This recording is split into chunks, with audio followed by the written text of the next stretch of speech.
When I say the phrase horror movie musicals, I have a feeling most people are thinking about horror movies with songs in them. But what if we're talking about actual musicals that are based on horror movies? Today, we're going to go through the history of those and see when they began and how strange some of them actually were. And I'm probably not going to sing. I could, though. So the first one that I could find is likely the most famous, and it's from 1982, and it's Little Shop of Horrors. This spun out of the film from 1960 called The Little Shop of Horrors by Roger Corman, which was a notoriously low-budget quickie film that was reported to have been filmed in a single weekend.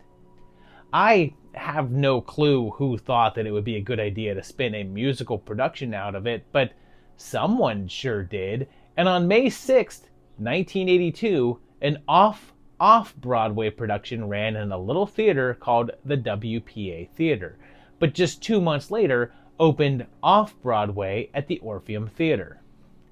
That version of it was massively acclaimed and won a ton of awards.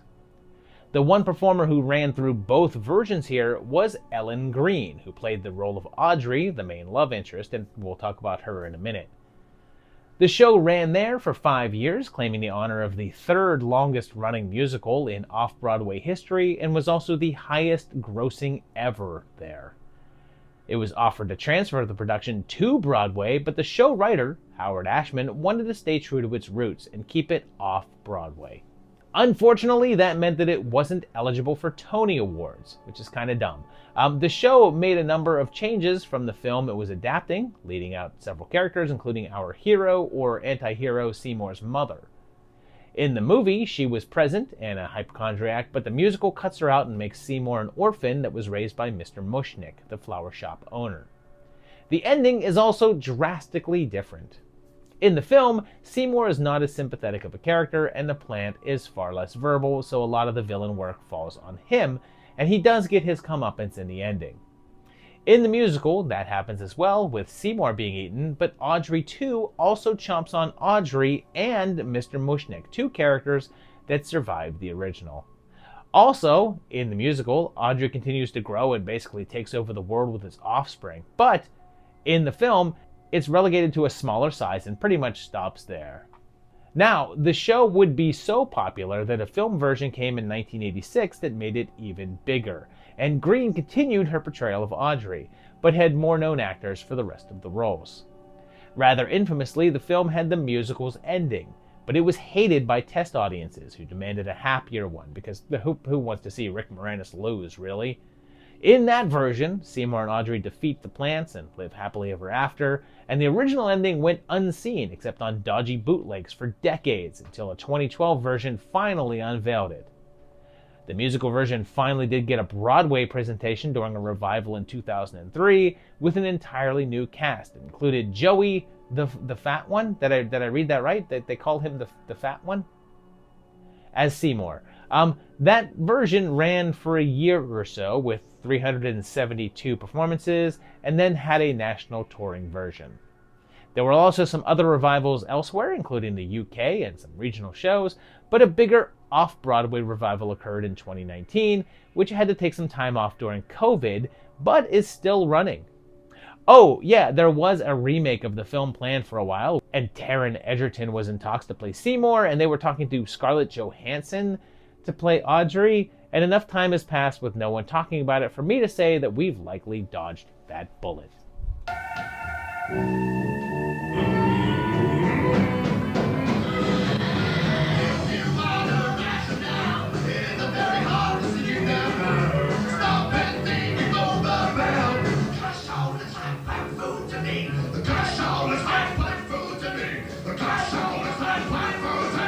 Remember what I said about Little Shop being the most famous?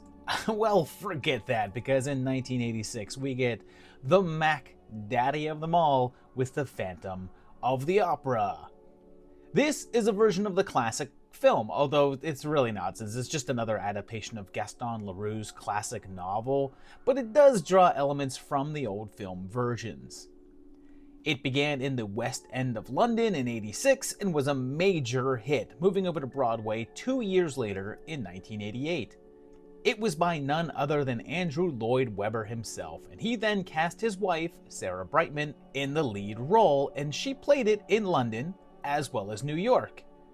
The other cast was quite notable as well, with Michael Crawford as the Phantom and Steve Barton playing Raoul, and I should point out that although this is the role that Crawford has become synonymous with, and is his most noted role, he was also freaking Condor Man. And Broadway, that's where it made history. The Phantom became the biggest Broadway phenomenon in ever. It's the longest running show in Broadway history and has over 13,000 performances, and was the first ever show to hit 10,000 of them, a distinction that currently only 3 shows have, with the other 2 being Chicago and The Lion King. It's said to have earned over $6 billion with a B dollars around the world, with its Broadway gross being more than $1 billion of that. It's also cleaned house with awards, raking in a bunch of Tonys and 500 other awards. There was then, of course, a film version that was released in 2004 and was directed by Joel Schumacher that wasn't as warmly received critically, but did make a good amount of money and earned a few Oscar nominations, although mostly for technical aspects and, of course, Best Original Song. Believe it or not, but there was also a musical sequel called Love Never Dies that Webber began working on in 1990, but never completed until the late 2000s, with it finally debuting in 2010, although it was very poorly received.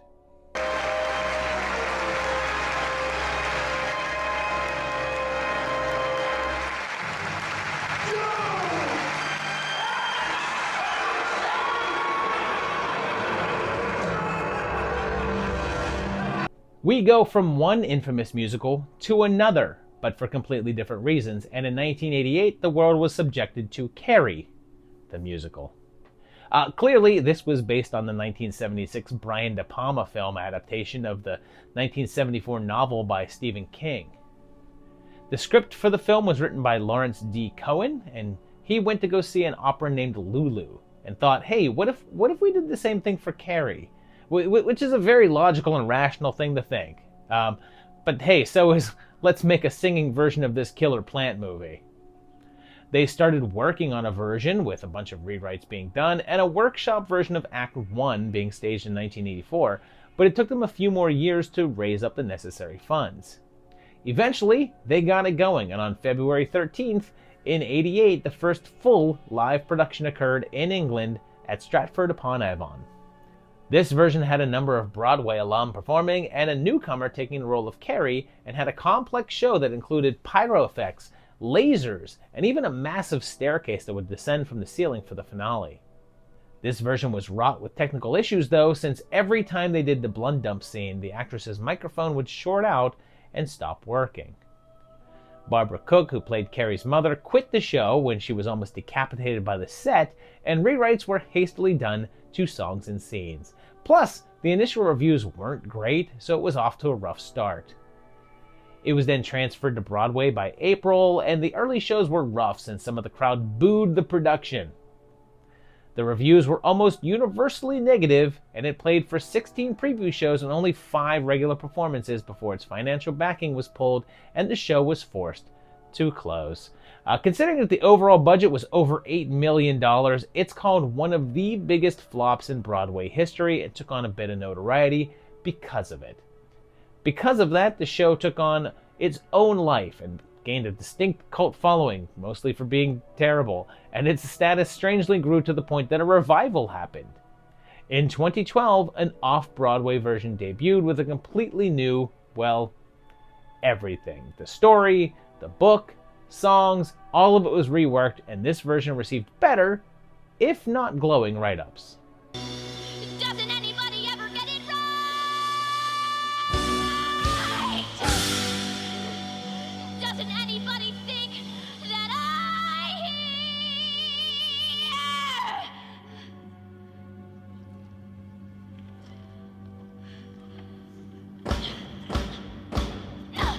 It was a while before another horror-influenced musical happened, but In 2003, that changed, and oh boy do I love this one, because that's when we got Evil Dead, the musical. This actually is partially based on the first Evil Dead film, but actually also the second one, and wasn't as unofficial as you might think. The creators got the approval of Sam and Bruce before doing it, and it first ran as a workshop production in August of '03 in Toronto, and then booked several more weeks at a club during October. From there, they did a one-off presentation for the Just for Laughs Comedy Festival in Montreal, but then made a big move. In 2006, the show debuted in an off-Broadway production and ran until 2007. The show would basically cover the events of the first film in the first act, with the 5 students headed to an old abandoned cabin in the woods, but then the second act would bring in characters from part 2 and merge the films. It was notable for having a splatter zone, in which the first couple of rows of audience would get sprayed with blood as the show went on. It also played up the comedy aspects even more than the films, if that sounds possible, and if you're a Buffy fan, you'll like knowing that one of the show's co-directors is Hinton Battle, otherwise known as Sweet. But here's a silly fun fact if you're from the UK, and that's that he also played the role of Cat in the failed US pilot for Red Dwarf. After their run in New York, the show would go back to Toronto for another nice run, which only planned to run a month or two but was extended out for over a year due to high demand. After that, it would continue on in a touring show, and then smaller regional productions, and a really cool 2012 residence in Vegas as a 4D experience. There's a couple of different versions available to view on YouTube in full shows, and it's definitely worth a watch if you're a fan.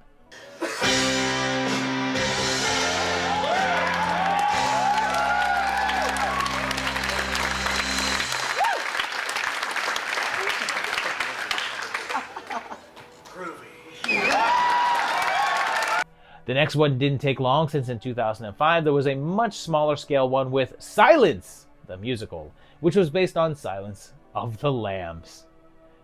It actually began as an internet project and a musical made up of several segments that would connect to tell the whole story. But it was all audio, and those tracks eventually gained enough traction and popularity that they decided to move forward with a live show, creating another 6 songs to enhance it. It premiered in New York on August 12, 2005 at the New York International Fringe Festival, but then kept running and continued for a couple of weeks.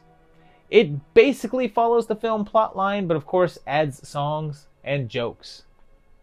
It got popular enough that it was revived for a run in London with some new songs added, but then in 2011 went bigger with an off-Broadway run that ran for about 6 months.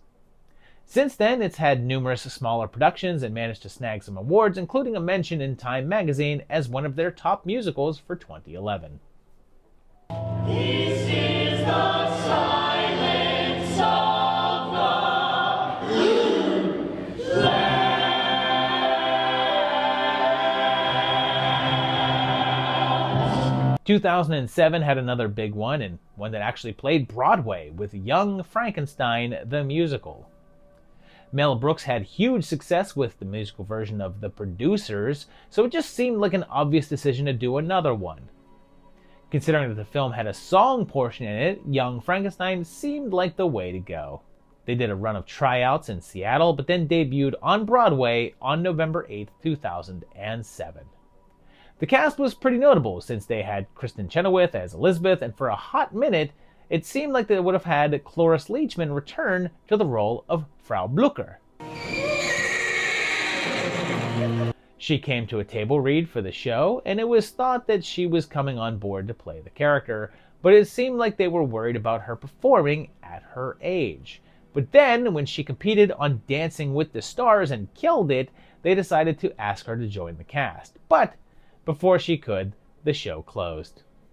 The show mostly stuck with the film, although there were a handful of adjustments, including a slightly different ending where the Doc and the monster narrowly avoid a hanging. The reviews weren't great, though, and it didn't quite get the acclaim that The Producers did, although it did get some Tony nominations, and ran for about 2 years. It also had a touring show and some other regional productions, and at one point they were planning to do a live televised version on ABC, though it seems like progress on that has stalled. Why don't you go where fashion sits?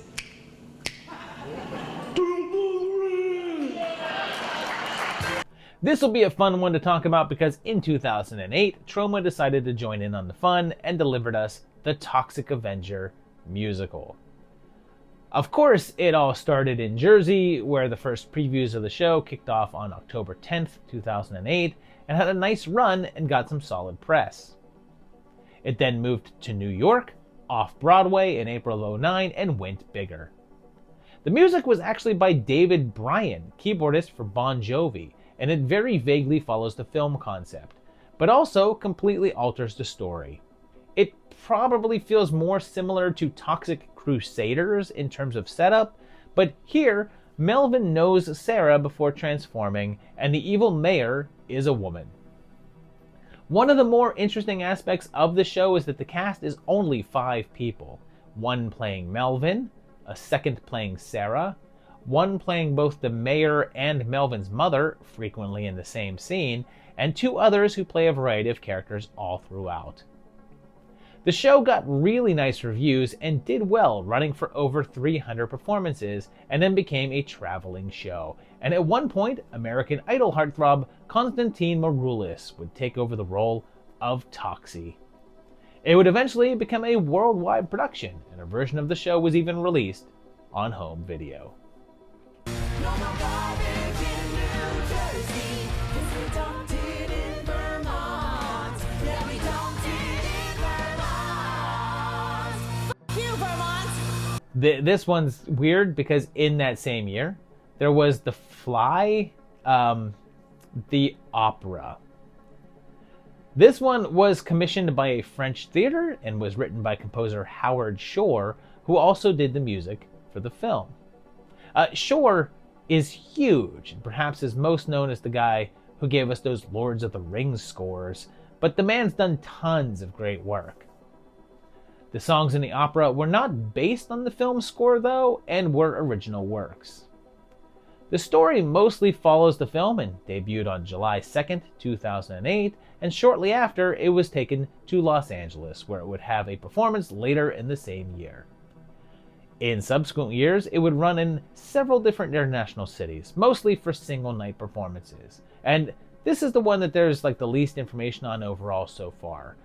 David Cronenberg himself did direct the original France and Los Angeles stagings, and his sister, Denise Cronenberg, did the costume designs, as she did for many of his films. Am I dying? Is this how death begins? This next one is bonkers and a really strange story since 2009 gave us Creature from the Black Lagoon, the musical. This one isn't as infamous as Carrie, but it possibly could be. You see, Universal Studios in Hollywood has this big theater section of the park where they generally have various live stage shows. From 2005 to 2009, that space was occupied by Fear Factor Live, but it closed and they decided to do an adaptation of the Universal Studios monster flick Creature from the Black Lagoon and make it a live musical. It debuted on July 1st, 2009, and the show opening was attended by Julie Adams, star of the 1954 original film. Fun fact, I was working at Universal at this time, and the show's drama was all that anyone could talk about. It seems the show, which was presented as all ages and attended by a family crowd, was chock full of sex jokes and double entendres and was distinctly adult in nature. This began the attempts to save the show. Almost immediately they went in to do rewrites and change a chunk of the dialogue to more G-rated fare, but the show attendance remained light. The intention was to have it be an on-running show, and it went all through the summer, but was temporarily replaced during the Halloween season for Halloween Horror Nights when it became Bill and Ted. The intention was to bring it back after the season, but then there was a fire, and the theater had to be closed down for a few months. It came back briefly in January of 2010, but only ran until March before it was closed for good and replaced by a special effects show.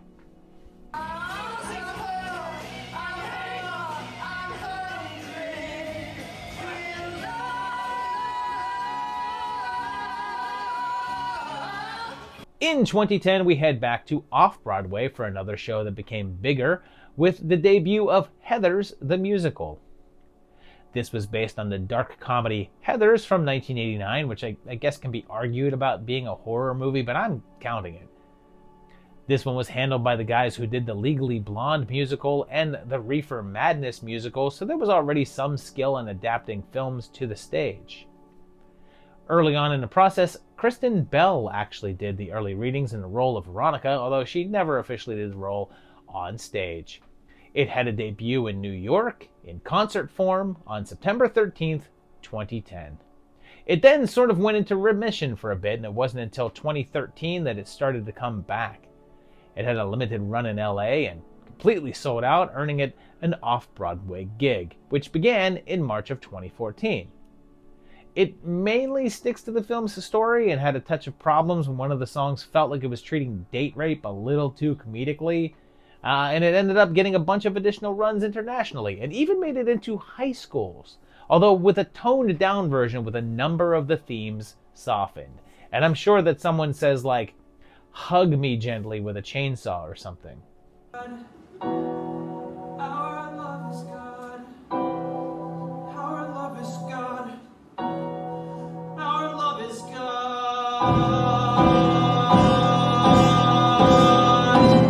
Say hi to God. We're now entering the era in which doing musical versions of films was a full-on trend, and one I have a feeling that will surprise you is 2011's Re-Animator, the musical. Yes, I said what I said. This one was actually headed up by Stuart Gordon himself, director of the original film, and he started out in the theater and had been considering a stage version of the show for a while, especially after seeing Little Shop of Horrors all the way back in the 80s. Of course, it's based on the 85 film Re-Animator and also the H.P. Lovecraft Herbert West stories, and follows the first film's storyline. It began life at the Steve Allen Theater in Los Angeles, and I'm so annoyed with myself that I was literally in walking distance of this theater and knew the show was running and didn't go to check it out. So yeah, I suck. Of note is the fact that in its initial run, George Wendt, Norm, was a cast member playing Dean Halsey. Much like the Evil Dead show, the first couple of rows were a splash zone, reserved for some blood splatter. It got rave reviews and was even LA Weekly's best musical for the year, as well as 5 other of their awards. From there, it also had later productions in both New York and Edinburgh, which I am pronouncing correctly. Tell me, how do you feel? You.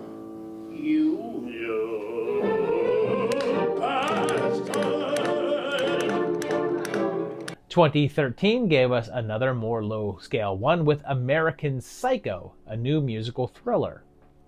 Of course, it was based on the 2000 film of the same name, and that was based on a novel from Bret Easton Ellis from 1991. The intention was to have it as a bigger production, and the process began back in 2008, taking until 2011 for a workshop to take place.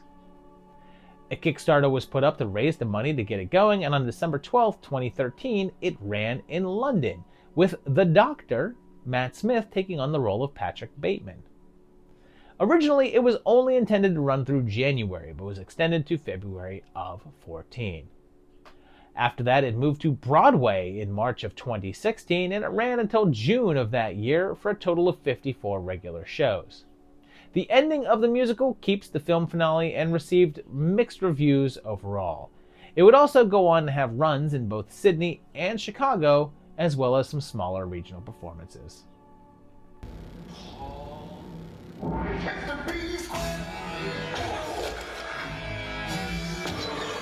Our next entry arrived in 2015, and it's the one that there's the least information for so far, because it's Screamed, an unauthorized musical parody.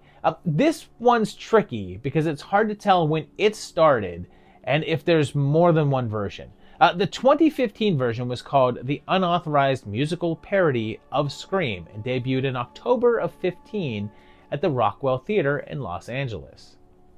It adapted the film to the stage and incorporated modern pop songs with altered lyrics to fit the events of the film.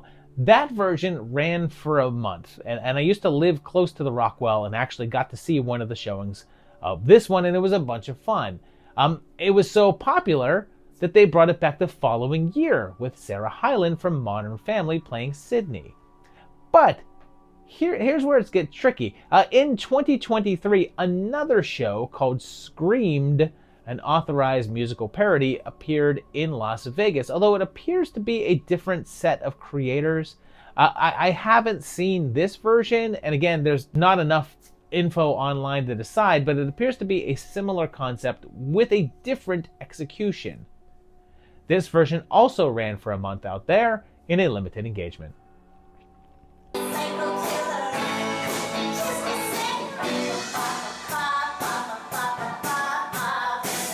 Back on a bigger scale, in 2018, there was Beetlejuice, the musical, based on the Tim Burton '88 film. The tryout for this one occurred on October 14th, 2018 in Washington, D.C., but then moved on up to Broadway in early 19.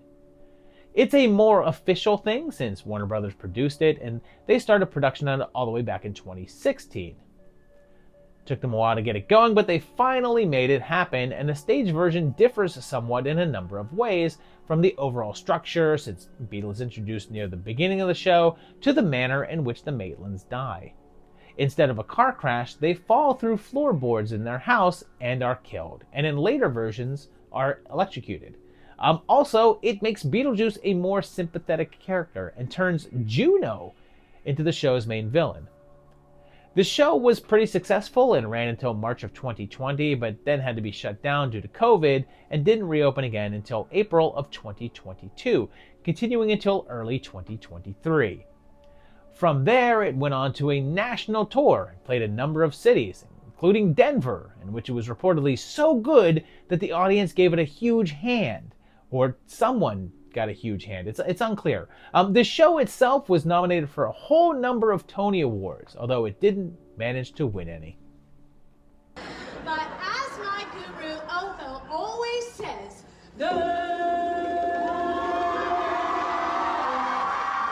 Our last entry on this list is from 2023, and here's a sentence I never thought I'd say, but it's Human Centipede, the musical.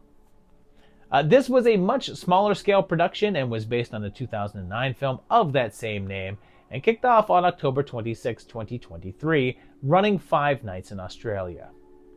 It clearly didn't take itself too seriously and leaned into the humor of doing a musical of the concept, and stays somewhat close to the film's storyline. It actually got some positive reviews, more than the original film did at least, and why wouldn't it, considering the Human Centipede has a tap dance routine? the human centipede. It's alive! It's alive! So there you have it, a whole roster of musicals, live stage musicals that were based on horror films. Let me know if there's any out there that you've heard of that I missed on the list. There might be some smaller regional productions that have done smaller things of it. I tried to include as many as I could find information on about online, but I'm sure that there's other productions out there, smaller scale ones, and they're always fun to see. I like a lot of these. I've seen several of them, not live. I've seen recordings of quite a few of them. I've seen a couple live, but yeah, some of them have been released in recorded versions, and they're quite a bit of fun. I'd like to see more of this sort of thing, because it's always a good time to check it out. Let me know if you've seen any of these. Let me know other ones that you know about down below in the comments. If you enjoyed this video, hit that thumbs up for the like, hit the subscribe button if you enjoy this channel, and also hit the bell to get notified when new videos come out. And if you think about it, go to my Patreon page at patreon.com/movietimelines and help support this channel. I'd appreciate that. I appreciate you just coming back and watching these videos again and again, because there'll be another one very shortly. We'll see you soon. Thanks a lot, guys, and bye-bye.